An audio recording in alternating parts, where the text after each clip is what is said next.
Ladies and gentlemen, the story you are about to hear is true. Only the names have been changed to protect the innocent.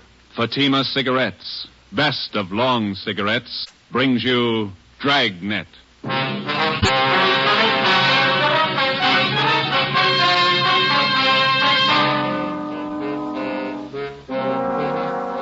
You're a detective sergeant. You're assigned to robbery detail. $8,000 worth of Chinese jade has been stolen. The criminal is vicious. His weapon, a handful of buckshot in a handkerchief. Your job, get him. If you want a long cigarette, smoke the best of long cigarettes. Smoke Fatima. Fatima is the long cigarette which contains the finest Turkish and domestic tobaccos superbly blended to make Fatima extra mild. And that's why Fatima has a much different, much better flavor and aroma than any other long cigarette. That's why Fatima is doubling and redoubling its smokers. So, if you want a long cigarette, smoke the best of all long cigarettes. Smoke Fatima. Dragnet, the documented drama of an actual crime. For the next 30 minutes, in cooperation with the Los Angeles Police Department, you will travel step by step on the side of the law through an actual case from official police files. From beginning to end, from crime to punishment, Dragnet is the story of your police force in action. It was Monday, December 1st. It was foggy in Los Angeles.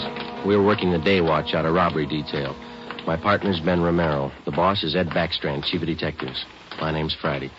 It was 7:15 p.m. when we got to the police academy, the banquet room. Where do we sit, Joe? Well, Lee Jones is holding a couple seats for us someplace. You see him? Oh, yeah. There he is up there.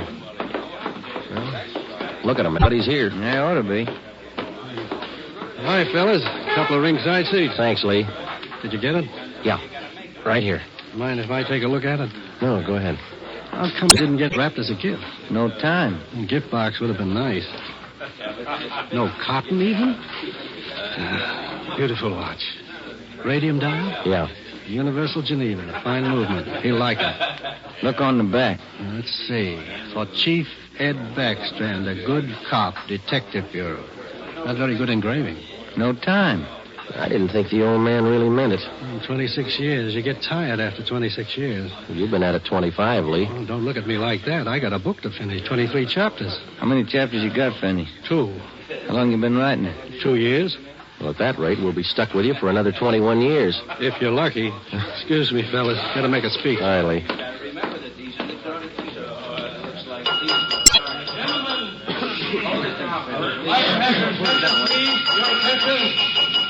To get the proceedings underway here, before we introduce the man of the hour, I'd like to pass along a little story you might get a kick out of.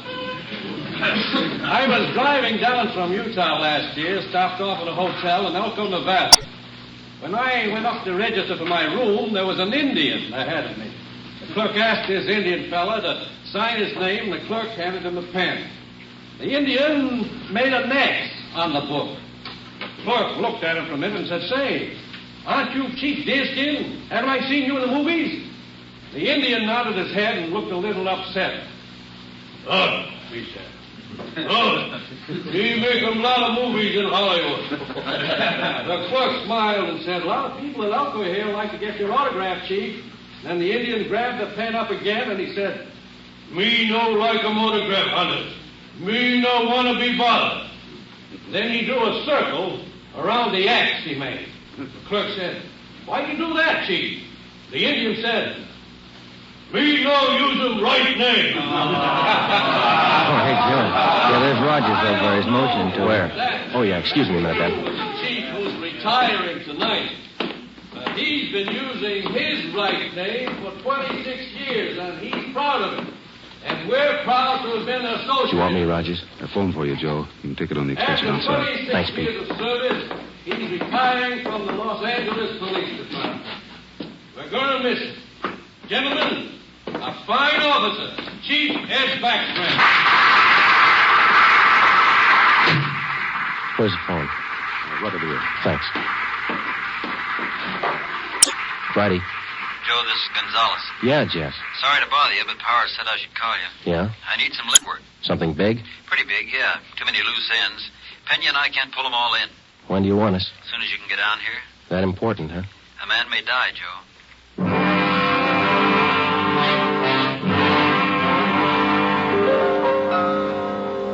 Hi, Jess. Got here as soon as we could. Sorry to pull you away. Hello, Romero. Gonzalez, what's up? Come on in here. All right. Here's a report. Not complete yet. Mm-hmm. Chinese fella. Name's George Quan. He's a jeweler, gem cutter. Yeah. Jade expert. Knows as much about jade as anybody on the coast. Uh-huh. Says it happened at 5:30 today on Alvarado near the park. They weren't kidding, were they? They almost killed him. Yeah. Any idea what the weapon was, Jess? I'm not sure. Looks like some sort of blackjack, something homemade. Yeah? When they picked up Quan, they found several buckshot pellets lying around and a man's handkerchief. Ray Pinker has the stuff over at the crime lab now. Where's Quan? Have you talked to him? Got in a couple of questions down at Georgia Street while the doc was giving him sedatives. Little guy's a mess, Joe. Gonna be all right? 50-50 chance when I called you out of the academy. Well, why did they beat him? Did he resist? I don't have it all yet, but from what he said, he was jumped from behind, didn't have a chance to fight. Whoever it was kept beating him long after he was unconscious. What'd they take him for? A couple of pieces of jade, large ones, very rare. Mm-hmm. You got anything else? Yeah, we got a star witness, just one. Did you talk to him yet? Just did for an hour and a half. You want to crack at her? Are you having trouble with him? Yeah, little. All right, Pena. Send him in again. Yes, sir. You want to talk some more? 6 years old, Joe. His name was Norman Eugene Fisher, and he was 6 years of age last April. Like all young boys his age, his imagination ran away with him.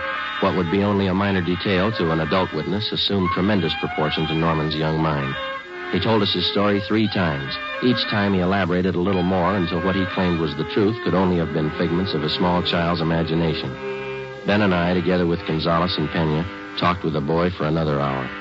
We were getting tired, but Norman enjoyed his position as star witness. Once more, Norman, please, try to remember it as it really happened. It was just like I said. Let me try, Jess. Go ahead, Romero. You did see it happen this afternoon, didn't you, Norman?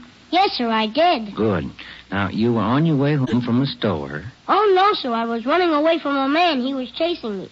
But you just told us, Norman, that you were on your way home from the store. Oh, no, sir. That was yesterday. But you told us. Just a minute, Ben. Norman, how old are you?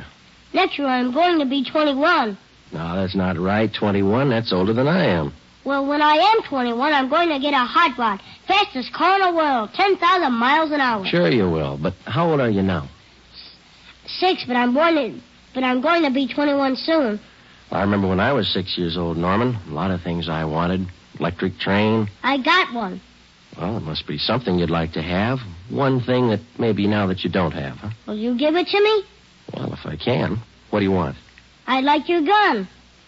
Well, what do you want a gun for? I want to put people in jail like you guys do. Sometimes it takes more than a gun, Norman. What do you mean? Just because you've got a gun doesn't mean you're a cop. Well, what does? Just a minute, son.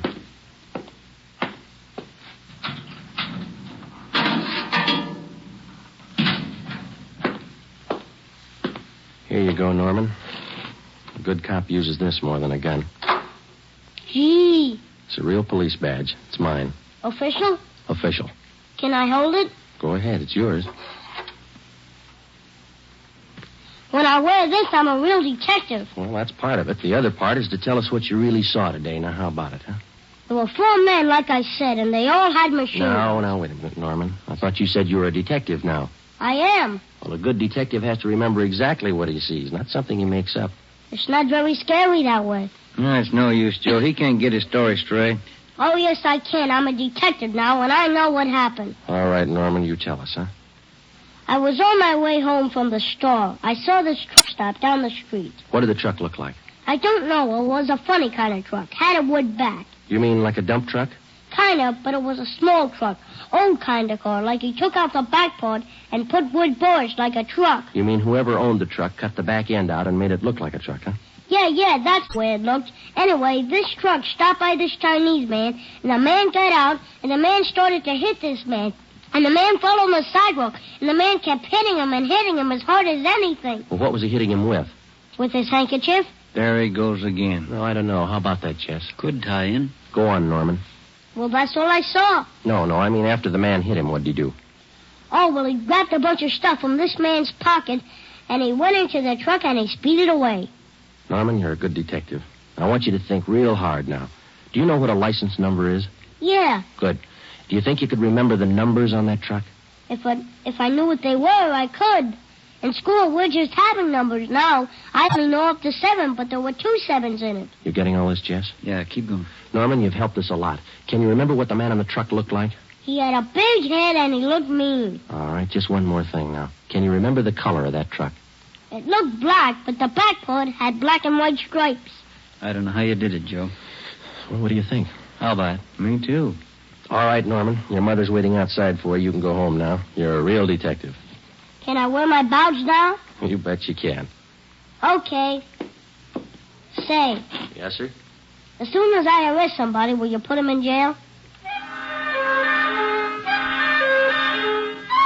With the help of an outdated police badge, no longer official, we had the statement of a 6-year-old boy with a healthy imagination.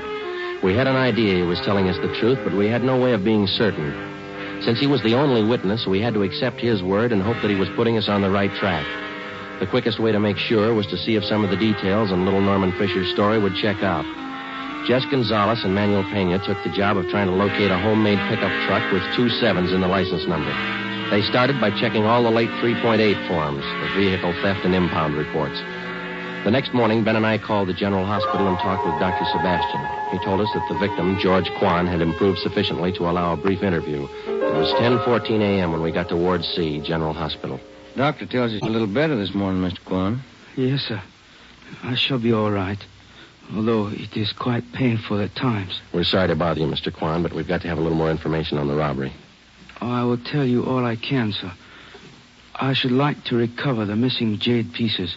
It is a great loss to me. Did you get any kind of a look at the man who hit you? Oh, he attacked me from behind, knocked me to the pavement. I made an attempt to get to my feet, but he struck me again and again, here at the base of my neck. You didn't see him at all, then? No, sir, I did not. Do you have any idea who could have done this? Unfortunately, no. I cannot think of anyone. Well, what was stolen from you? We know it was jade, but can you give us a more detailed description? Well, sir, I lost 2 thumb rings, very rare, collector's items. Thumb rings, huh? How much were they worth, would you say? Well, I paid $8,000 for the 2 rings. I wonder if you could describe them to us. Well, both rings were relics of the time when the Chinese archer drew his hunting bow with a special thumb ring. Uh-huh. Any particular identifying marks on them? Oh, they both have linings of fine gold to fit them to the fingers of the new owners. Who were the new owners? I had just purchased them yesterday before I was robbed. I was on my way to San Francisco to show them to prospective buyers. Who did you buy the rings from, Mr. Quan? Mrs. Inez Curtis, a very reputable dealer. We have done business for many years. I wonder if we could have her business address, huh? She has her office at her home. It is 1957 Harper Annex off Sunset Boulevard in Beverly Hills. How many people knew that you had the jade on you at that particular time yesterday? Oh, let me see. There were only 2 other buyers present beside Mrs. Curtis. I do not recall their names. They were new to me. Mrs. Curtis would know. Mr. Quan, we know that you're tired. We have just one more question. Certainly. I wonder if I might trouble you to hand me that tumbler of water with the glass straw. Surely. Here you are.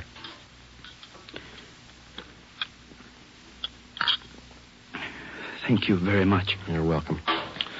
Now, those thumb rings, Mr. Quan, would there be any practical disposition of them other than selling them as they are? Well, hardly, Sergeant.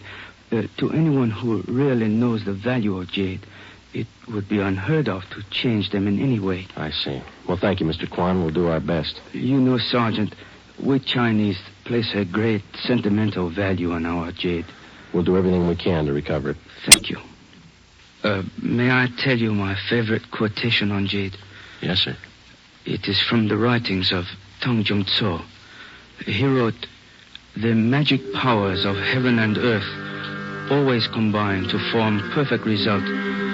So the pure essences of hill and water become solidified in precious jade. Ben and I drove out to 1957 Harper Annex, the residence of Mrs. Inez Curtis. There was no one at home.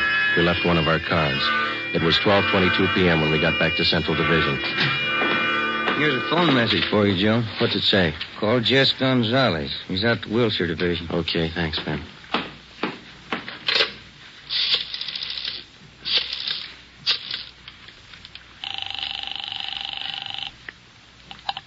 Wilshire Detectives, Dillian. Hi, Harry. Gonzalez around? Just a minute. Tape on 3, Jess.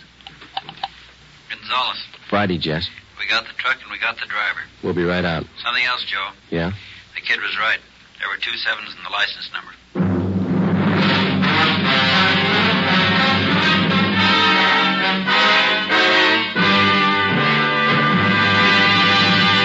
You are listening to Dragnet for the solution to an actual case from official police files. Now, here is a real solution to many of your Christmas shopping problems. If your friends smoke a long cigarette, give the best of long cigarettes, Fatima. Give Fatima for quality. The name Fatima has always stood for the best in cigarette quality. Give Fatima for flavor. Fatima has a much different, much better flavor and aroma than any other long cigarette. Give Fatima. They're extra mild. Yes, Fatima is the long cigarette which contains the finest Turkish and domestic tobaccos blended to make Fatima extra mild. Yes, extra mild. So give Fatima for Christmas in the attractive golden yellow carton. It's the long cigarette that has doubled and redoubled its smokers. More and more smokers every day agree Fatima is the best of all long cigarettes.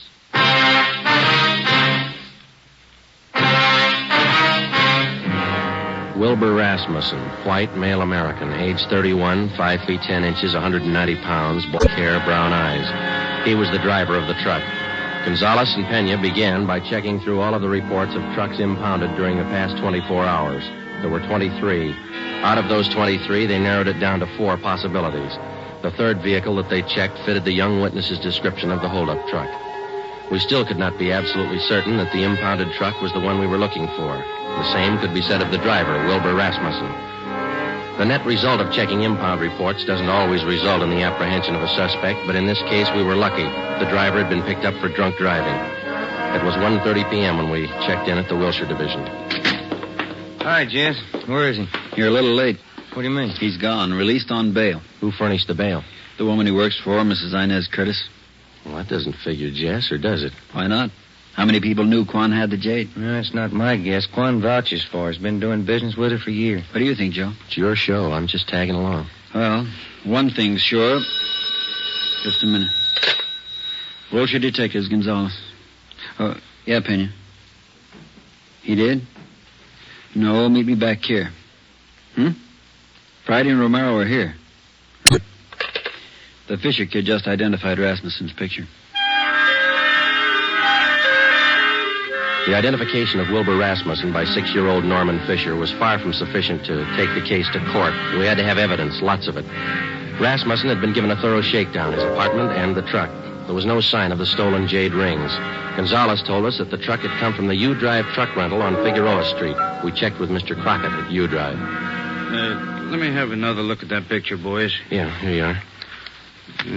What'd you say his name was? Rasmussen. Wilbur Rasmussen. You want to know if he rented a truck from Miss Wynn? Yesterday. Maybe the day before. No, not this fella. Never seen him. Before we left U-Drive, we checked over the rental contract on the truck in question. The deposit check for the truck was signed by Mrs. Inez Curtis. The truck was checked out at 6 a.m. The rental contract, the actual release form showing to whom the vehicle had been rented, was signed by a Harry Wilson. Rasmussen's name did not appear on any of the usual rental forms. The manager of U-Drive was positive that he had not rented a truck to Rasmussen. We drove out to 1957 Harper Annex. This time we found Mrs. Inez Curtis at home. I'm terribly sorry about Mr. Quan. Does he have everything he needs in the hospital? Yes, ma'am. How long did you say this Harry Wilson had been working for you? 6 or 8 weeks. But I'm sure you're wrong about him. We're not accusing him of anything, Miss Curtis. We just want to talk to him. He certainly came to me well recommended. He was a nice man. When's the last time you saw him? Day before yesterday. He asked for his check, said he was quitting. Told him I was sorry to see him go. I'm anxious to get that guest house finished. How about Rasmussen, Miss Curtis? How long has he been with you? Wilbur's been with me for about 7 months. Good worker, but he drinks too much. Feel sorry for him. You've rented trucks from the U-Drive company right along? Oh, yes, from Mr. Crockett. We had to have a truck to haul our building supplies. I'm saving an awful lot of money contracting this myself. It's a great saving. Yes, ma'am. The deposit on this last rental, did you give that check to Wilson or to Rasmussen? I sent both of them down to pick it up. Like I say, Wilbur's been drinking rather heavily lately, and I think Harry's the better driver of the two. Do you know which one of those men was driving the truck about 5:30 in the afternoon, day before yesterday? Well, how would I know that, Sergeant? All I know is that I sent both of them down. I told Harry to drive. Yeah, I see. Miss Curtis, were either of those men present the day you sold the jade rings to Mr. Quan? No, they have nothing to do with my gym business, whatever. Did either of these men know about Mr. Quan's purchase? Well, that's possible. They knew he was here. I'm sure they saw him come in. It's entirely possible that they might have overheard something. When did Mr. Quan leave your house? About 5 o'clock. What time did the two men go after the truck? Oh, they picked that up early in the morning. Mr. Crockett down at U-Drive says that only Harry Wilson checked out the truck. Says he's never seen Rasmussen before. That's entirely possible. Like I say, they might well have made other arrangements. Were there any other people present when Mr. Quan bought that jade? Yes, there were. 2 other buyers. They were bidding for the thumb rings, too. Mr. Quan had the high bid, so I sold them to him. Wonder if we could have their names. Certainly, I'll write them down for you. Miss Curtis, do you have any idea where we might locate Harry Wilson? Well, he told me he was going to Mexico, said he had friends down there. Well, thank you, Miss Curtis. You've been very helpful. Are you sure there isn't anything Mr. Quan needs? Yes, ma'am. 2 jade rings. Mrs. Inez Curtis gave us a detailed description of Harry Wilson. She also gave us the names and addresses of the 2 other buyers who were present when Mr. George Quan made his purchase. We checked them out and found them to be equally as reputable as Mrs. Curtis. They could tell us nothing of the robbery. We went back to the office and got out an APB and a radiogram on Harry Wilson from the description given us by Mrs. Curtis.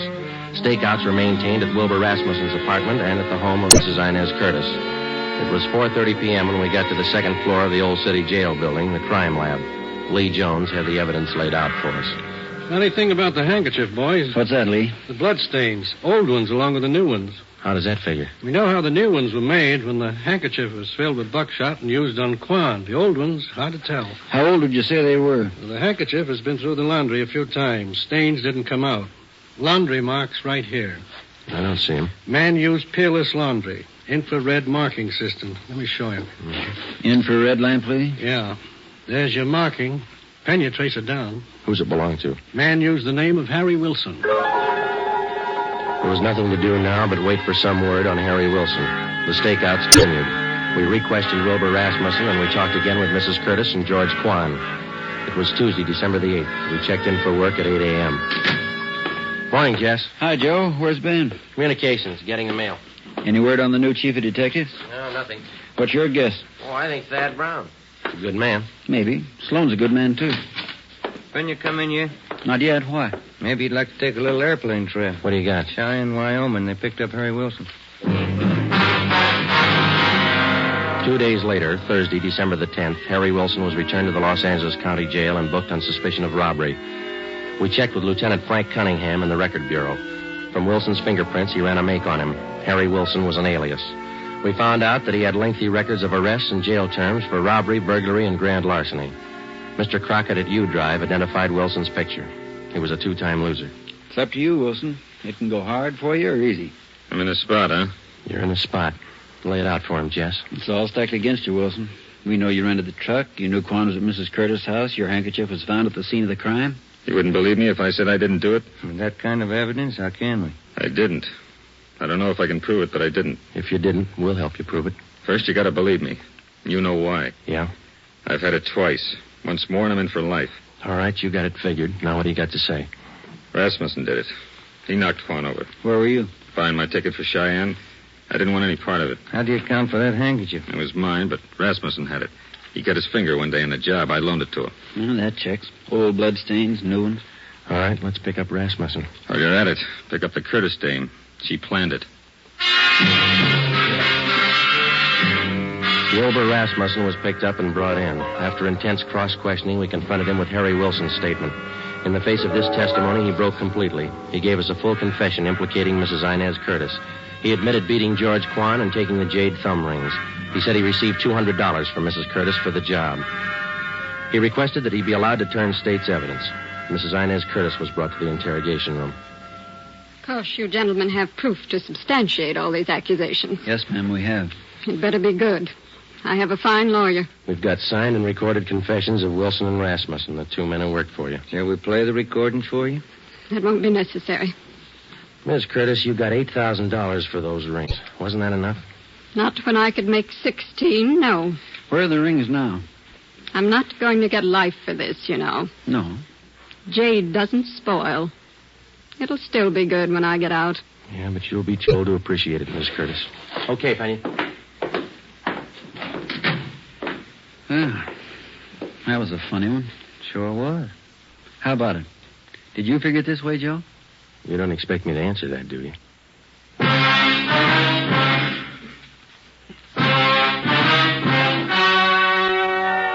The story you have just heard was true.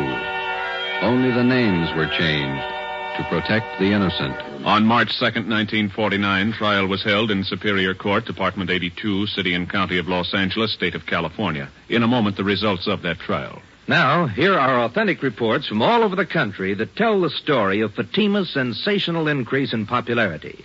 New York Division. Fatima sales up 132%. Chicago Division. Fatima sales up 453%. Los Angeles Division. Fatima sales up 545%. Yes, more and more smokers agree Fatima is the best of long cigarettes. So enjoy Fatima yourself and give extra mild Fatimas for Christmas in the attractive golden yellow carton. Everyone who smokes Fatima says that this great new long cigarette is the best of all long cigarettes.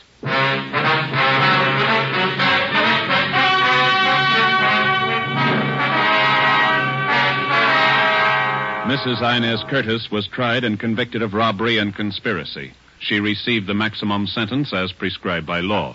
In consideration for turning state's evidence, Wilbur Rasmussen received a minimum term. You have just heard Dragnet, a new series of authentic cases from official files. Technical advice for Dragnet comes from the Office of Acting Chief of Police W.A. Wharton, Los Angeles Police Department. Dragnet honors the city of Knoxville, state of Tennessee, and the men who make up the Knoxville Police Department, another of America's great law enforcement agencies. One of these men, Sergeant Joe H. Roberts, director of the Knoxville City School Safety Patrols, who dedicates his life to making yours more secure. Fatima Cigarettes, the best of long cigarettes, has brought you Dragnet, portion transcribed from Los Angeles.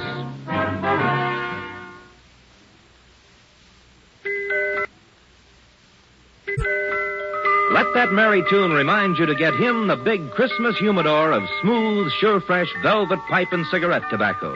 It's a double pleasure to any smoker when you give this generous humidor of velvet. It smokes cool and sweet in both pipe and cigarette. In every way, the gift for him is a Christmas humidor of velvet, America's smoothest smoke. Be sure to listen to Dragnet next week. Your tune for the stars on NBC.